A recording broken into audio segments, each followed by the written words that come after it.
Bonjour les passionnés et bienvenue dans cette nouvelle vidéo du blog www.moonwatch.fr. Aujourd'hui, je vous propose une revue concernant une Panerai Luminor chronographe, à savoir le modèle Daylight Dirty, qui est flagué également sous la référence PAM 356.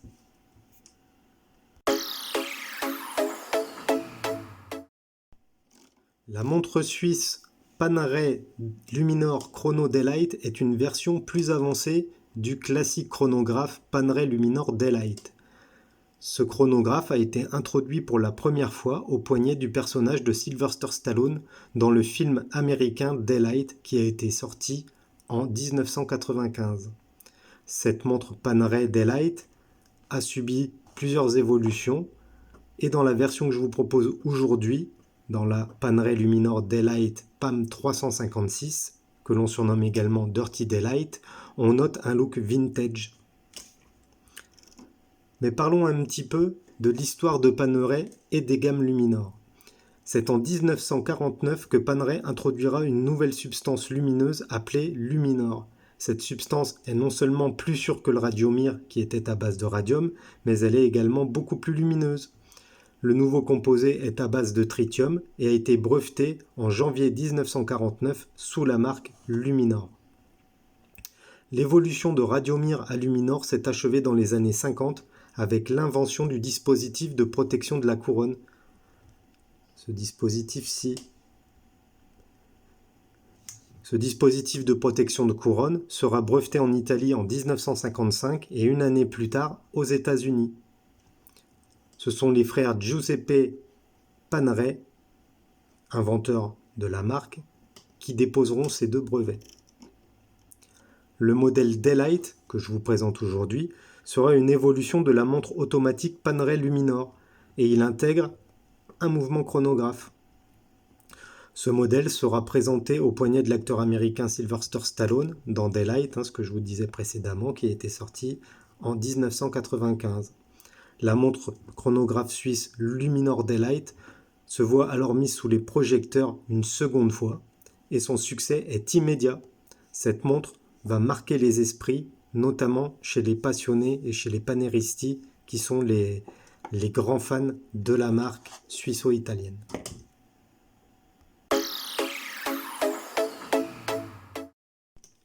Concernant les spécifications techniques de ce chronographe Panerai Luminor Daylight Dirty, on peut dire qu'il a été produit uniquement pendant 2 années entre 2010 et 2012. C'est une montre d'homme dont le boîtier est en acier brossé.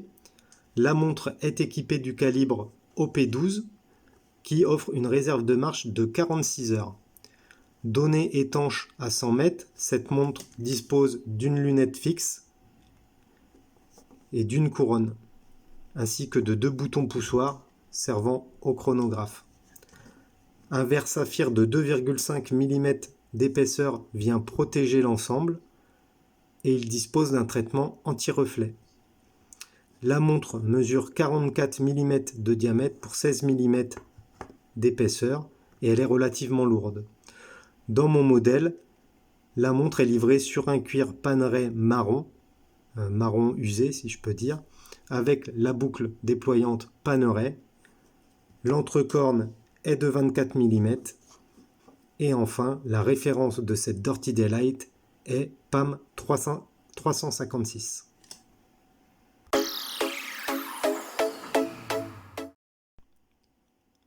Tout d'abord, le boîtier de la montre suisse Panerai Dirty Daylight mesure 44 mm de diamètre pour 16 mm d'épaisseur. On est donc sur une montre imposante et lourde, une montre très virile. Le boîtier est en acier brossé, tout comme le protège-couronne typique des modèles de montres chez Panerai. La forme du boîtier, dans cette gamme Panerai Luminor, utilise un design bien spécifique, qui est proche d'une forme coussin. Je ne sais pas comment s'appelle cette forme, mais en tout cas elle est vraiment spécifique de la gamme Luminor. Personnellement, ça me fait penser un peu à la forme coussin qu'on retrouvait dans les années 60-70. Un petit peu plus costaud évidemment. Le bloc couronne permet de protéger la couronne, d'éviter qu'elle ne soit tirée malencontreusement. Ça fonctionne très bien, c'est le système breveté dont je vous parlais pendant l'introduction. Ce Chroneguard est atypique et c'est la marque de fabrique de la marque suisse Panerai. Dans cette version Daylight chronographe, on retrouve 2 boutons poussoirs servant au démarrage et à l'arrêt du chronographe et à la remise à zéro du chronographe.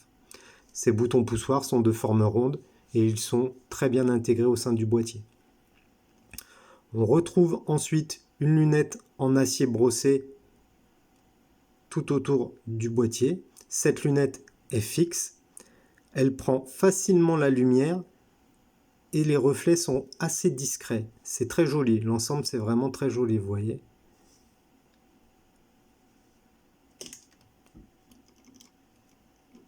Je vais vous parler du fond de boîte désormais.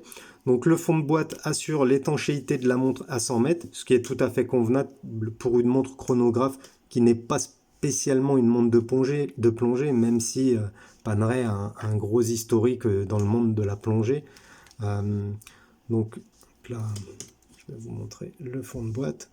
Donc sur le fond de boîte qui est en acier, c'est un fond de boîte vissé, on va retrouver les inscriptions Luminor, Daylight, Officine Panerai, Firenze 1860, ainsi que d'autres mentions. Le caseback, honnêtement, il respire la solidité. On sent que c'est du costaud. On a même l'impression qu'il est soudé au boîtier. C'est vraiment toute la partie boîtier de cette Panerai respire la solidité. On voit que c'est une montre qui est faite pour subir les chocs.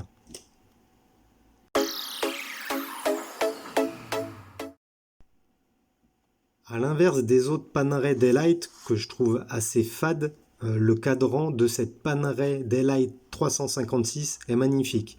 Il est de couleur noire avec des inscriptions qui sont faites dans une couleur que je pourrais dire café crème. On retrouve une disposition des sous-compteurs de chronographe en 369, donc disposition qui change des Valjoux 7750. On notera un chemin de fer gris sur tout le pourtour, très discret. C'est franchement très, très très bien fait.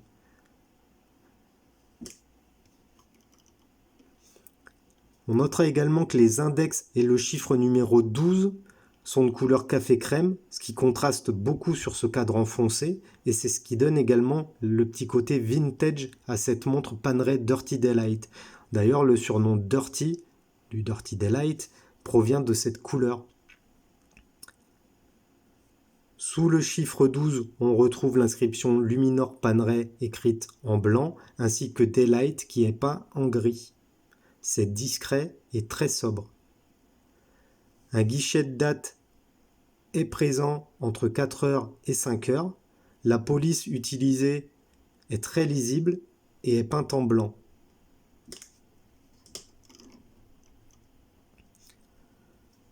Les aiguilles, elles, sont également de couleur café crème, de cette fameuse couleur dirty.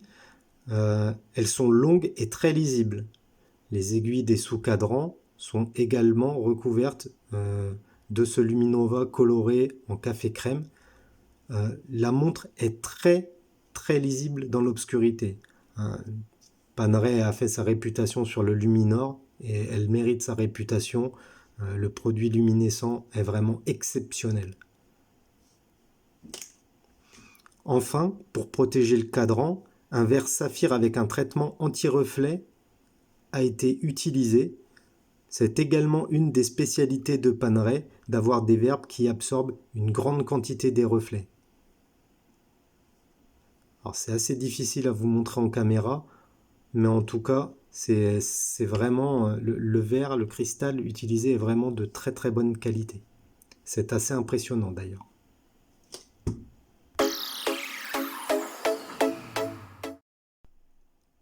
Pour vous parler du mouvement, je vais éteindre ma lumière histoire de vous montrer la montre à la lumière naturelle. Donc vous voyez vraiment le contraste que l'on retrouve sur ce cadran qui est splendide. Alors cette Panerai Daylight 356 emboîte le calibre OP12, qui équipe une grande majorité des chronographes de l'horloger Panerai. Il est relativement silencieux et la masse oscillante est discrète, ce qui est plutôt un avantage considérable vu que la montre est déjà lourde et qu'on la sent déjà au poignet. Sa présence au poignet est assez importante. Du coup, le fait que la masse oscillante soit discrète, c'est un plus. C'est un mouvement automatique, chronographe, avec une complication date. Sa fréquence est de 28 800 battements par heure. Par ailleurs, c'est un calibre qui a été certifié par le COSC, ce qui signifie qu'il passe le test de mesure et de chronométrie imposé par cet organisme. On est donc sur une montre très précise avec une très faible dérive.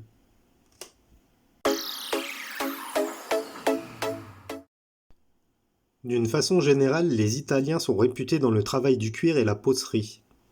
Cette montre Panerai Daylight est donc montée naturellement sur un bracelet en cuir marron de couleur chocolat foncé avec une surpiqûre crème qui rappelle la couleur des index et des aiguilles, cette fameuse couleur dirty. Le cuir n'est pas très souple, mais il reste confortable au poignet, d'autant qu'il est monté sur la fameuse boucle déployante Panerai, que l'on peut apercevoir ici. Alors cette boucle est assez grosse et personnellement j'aurais apprécié une boucle plus légère, plus petite. En effet, tout le monde n'a pas la chance d'avoir le poignet et les muscles de Sylvester Stallone. On n'est pas tous Sly. Du coup, c'est vrai que la boucle me semble un peu démesurée. Il faut souligner que l'entrecorne est de 24 mm, ce qui permet de changer facilement le bracelet, puisque ça reste du standard, 24 mm. On notera également que Panerai utilise des clips spéciaux pour fixer. Je vais essayer de vous le montrer. Voilà, ici. Et ce sont des clips spéciaux pour fixer les barrettes sur les cornes du boîtier. Alors, ces clips spéciaux sont censés faciliter le changement des bracelets. Ça m'est arrivé sur une autre Panerai que j'ai, que le clip soit grippé, et alors là, c'est la galère pour changer le bracelet. Je préfère une tige traditionnelle à ressort. Là, pour le coup, cette innovation, je ne la trouve pas terrible, parce que ces clips ont tendance à se gripper ou à s'abîmer assez vite. Donc, deux reproches sur le confort de cette Panerai. La boucle, qui est un peu grande et du coup, enfin un peu grosse et du coup je la trouve pas très confortable, et ce système de changement rapide dont je suis pas très très fan non plus.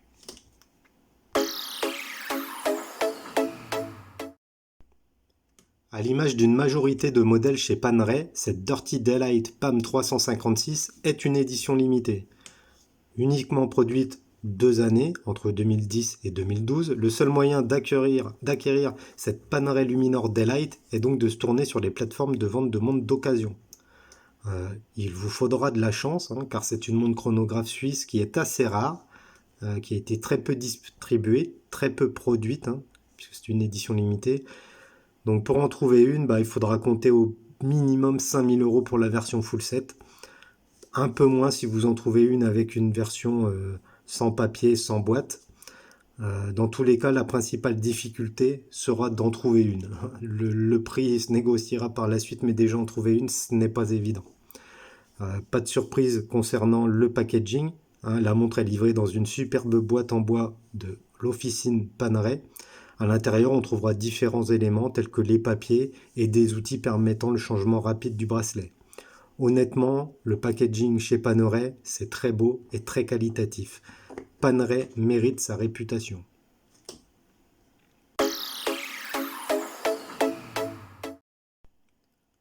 Notre avis sur cette Panerai Daylight. En principe, la Panerai Daylight est une édition limitée. Mais le souci, c'est que quasiment toutes les éditions sont limitées chez Panerai. Du coup, je trouve que ça perd un petit peu de son sens. Mais bon, cette Dirty Daylight est quand même un modèle, une référence qui a été très très peu diffusée. Et franchement, on ne peut que l'aimer. C'est une très très belle montre. Elle change vraiment de tous les autres chronographes Daylight. On peut également dire que cette montre automatique Panerai est belle et que le choix des coloris qui ont été utilisés, à savoir le contraste d'un cadran noir de couleur très foncée et ces aiguilles café crème dirty, est tout simplement superbe. Le rendu est magnifique. On se retrouve avec une montre qui est rare, qui est élégante et agréable à porter, malgré les quelques défauts que j'ai dit de la boucle. La montre est élégante malgré son diamètre et sa taille qui est quand même assez imposante. On est quand même sur une grosse montre à 44 mm de diamètre. Bon, c'est pas une montre de fillette, mais elle reste très élégante à porter et surtout très agréable à porter. Au poignet, la montre se pose parfaitement. Si on met de côté certains petits défauts, à savoir le poids, la boucle déployante, peut-être la taille un petit peu trop imposante, on va prendre beaucoup de plaisir avec cette montre. Franchement, quand je l'ai au poignet, quand j'ai la chance de la porter, je kiffe. C'est simple, j'ai 2 autres Panerai, c'est celle-ci que je préfère. Bon, les 2 autres sont beaucoup plus basiques, c'est l'entrée de gamme de la marque, celle que j'ai, mais là cette Dirty est vraiment magnifique. D'autant plus qu'on n'a pas forcément besoin d'avoir un gros poignet pour la porter. Même si la montre se pose sur l'intégralité de votre poignet, elle restera super harmonieuse et jolie. Ce qui n'est pas forcément le cas avec des montres rondes par exemple. Franchement, cette Panerai n'est pas plus démesurée qu'une Breitling Avenger par exemple. Elle se porte aussi bien qu'une Breitling Avenger, qui a déjà un boîtier assez costaud. La forme du boîtier de Panerai est vraiment très sympathique et ça change également des formes plus traditionnelles rondes. J'en ai peut-être pas parlé, alors ce bouton c'est pour le changement de date rapide. Petit aparté. La réelle question sinon qu'il faut se poser si on souhaite acquérir ce genre de montre Panerai, c'est de savoir si on est prêt à débourser autant d'argent dans une montre de chez Panerai. Parce que bon, ça reste un gros budget, 5000 euros au minimum. Et certains modèles d'Elite montrent largement plus que ça. Bon, avec un calibre Panerai, un calibre maison, mais bon, c'est la question. Est-ce que cette montre vaut le coup? Personnellement, je pense que oui. Surtout que le boîtier Luminor est magnifique. L'intégration du chronographe est originale. Le choix des teintes est réussi. Donc je recommande à ceux qui souhaiteraient se faire plaisir avec une PAM chronographe déjà d'aller en essayer en boutique. Pourquoi? Parce que les boîtiers sont quand même assez gros. Donc moi j'ai un poignet tout juste, la montre fait tout mon poignet, mais je trouve ça joli. Alors après, pour ceux qui auraient des poignets plus petits que le mien, moi je dois faire du 17,5, 18 peut-être. Pour ceux qui ont des poignets un peu plus petits, des poignets de poulet, je leur conseille quand même d'aller essayer la montre.